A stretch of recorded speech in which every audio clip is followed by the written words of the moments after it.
Vítam vás pri dnešnom výklade karty 6 pohárov, ktorá patrí do malej arkány.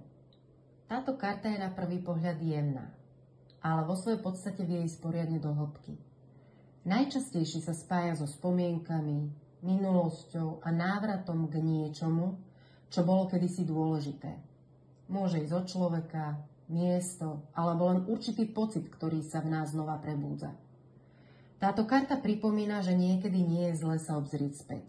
Nie preto, aby sme uviazli v minulosti, ale aby sme si pripomenuli, čo nás formovalo, čo nám kedysi robilo radosť, čo nám chýbalo, čo sme ako deti prirodzene cítili, ale časom potlačili. Môže to byť aj návrat k vlastnému vnútornému dieťaťu, k časti nás, ktorá bola úprimná, otvorená, dôverčivá a ktorá možno stále čaká, že ju objavíme.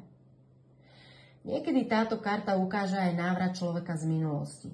Ale jej posolstvo nie je o tom, čo s tým človekom máme robiť. Skôr sa pýta, čo ti ten návrat pripomenul? Ktorú časť seba si pri ňom znovu pocítil? Je to jemná výzva na citlivé prehodnotenie minulosti. Nie preto, aby sme niečo opakovali, ale aby sme vedome zobrali so sebou to, čo stále má hodnotu. A zvyšok nechali tam, kam patrí, v čase, ktorý už skončil. Táto energia vie byť veľmi liečivá. Ak sa jej nebránime, môže nás zjemniť, môže nás otvoriť a znovu spojiť so sebou samými. S tým, čo nás kedysi tešilo, čo nás naplňalo, čo bolo čisté a pravdivé.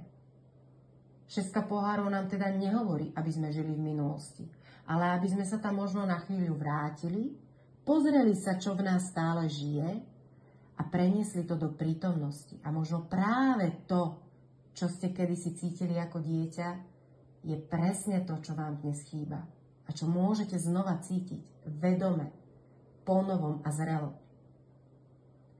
Ďakujem vám za vašu pozornosť a ak sa vám tento výklad páčil, poteší ma, ak dáte like a prihlásite sa na odber.